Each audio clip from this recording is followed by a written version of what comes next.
سوال ہے کہ غسل کن صورتوں میں فرض ہے، جس کا جواب ہے بسم اللہ الرحمن الرحیم۔ پاکیزگی حاصل کرنے کے لیے غسل شرعی طریقے سے نہانا بہت ضروری ہے، کیونکہ سنت طریقے کے بغیر پاکیزگی حاصل نہ ہوگی۔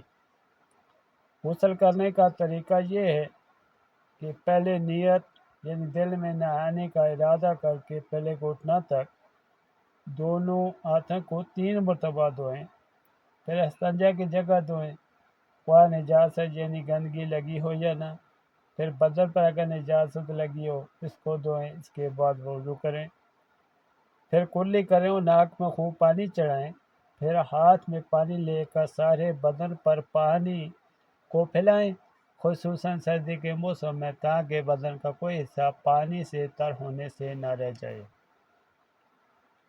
پھر دائیں کندھے پر 3 بار پانی بہائیں اور پھر 3 بار بائیں کندھے پر بھی پانی بہائیں، پھر سر پر اور پورے بدن پر 3 مرتبہ پانی بہائیں اور تمام بدن کے ہر حصے کو خوب ملیں۔ اس بات کا خیال رکھیں کہ کہیں ذرا بھر بدن کی کھال یا کوئی اور بال پانی بہنے سے نہ رہ جائے۔ غسل کے 3 فرض ہیں۔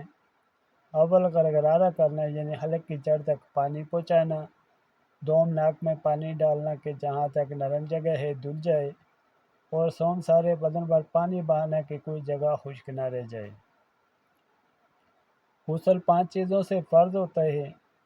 اول منی کا اپنی جگہ سے شہوت کے ساتھ نکلنا، دوم احتلام ہونا، اور سوم مباشرت، خواہش سے منی خارج ہو یا نہ ہو، غسل فرض ہو جاتے ہیں۔ اور چارم عورت کا حیض سے فارغ ہونا، اور پنجم نفاس ختم ہونا یعنی بچے کی پیدائش کے بعد جاری خون کا بند ہونا، اس پر غسل فرض ہو جاتا ہے۔